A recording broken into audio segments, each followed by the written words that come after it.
Vous ne pouvez pas attendre le bus sans vérifier vos SMS. Vous dînez avec votre fiancé, mais vous n'avez Dieu que pour votre smartphone. Ce reportage est donc pour vous.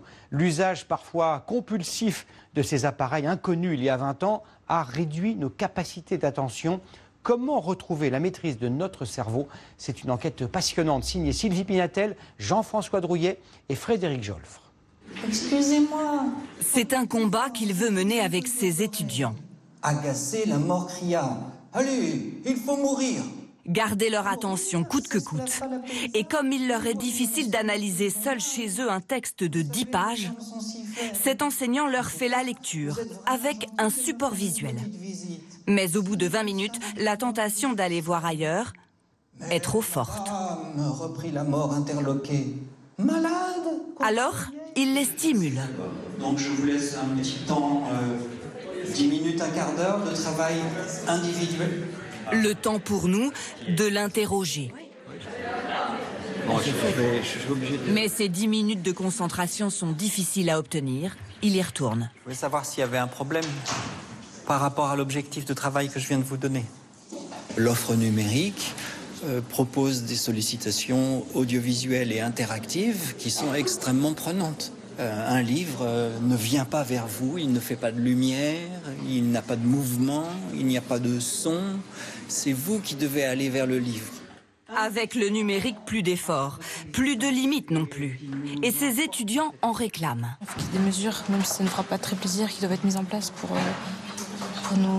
nous aider à ça. Donc je sais qu'il y a des brouilleurs qui sont mis en place dans certains amphis. Pour vous aider à quoi?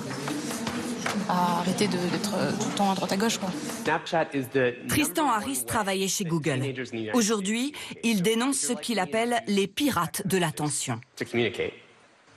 Chaque nouveau site doit se battre pour une chose, votre attention. Il faut dire qu'il connaît bien son sujet, formé au laboratoire de persuasion technologique de Stanford, où l'on apprend comment entrer dans la psychologie des gens. Un exemple simple, YouTube. Pour optimiser le temps que vous passez dessus, ils enchaînent les vidéos en lecture automatique. Eux n'ont pas besoin d'être alertés.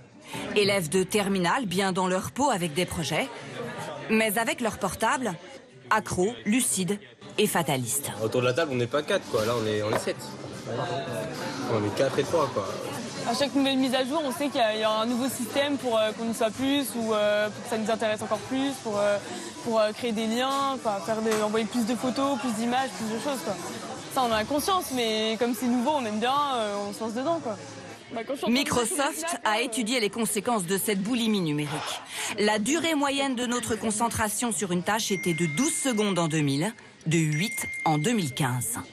Cette étude a été réalisée à la demande des publicitaires, car autrefois, les champions de l'attention, c'était eux. Mais aujourd'hui, selon ce directeur d'agence, il n'y a qu'un seul antidote pour accrocher ces nouveaux cerveaux encombrés et distraits, faire le choix de la qualité et viser le cœur. J'ai pas la même qualité d'attention quand je suis avec mes enfants que quand je regarde un film à la télé. Et Dieu merci.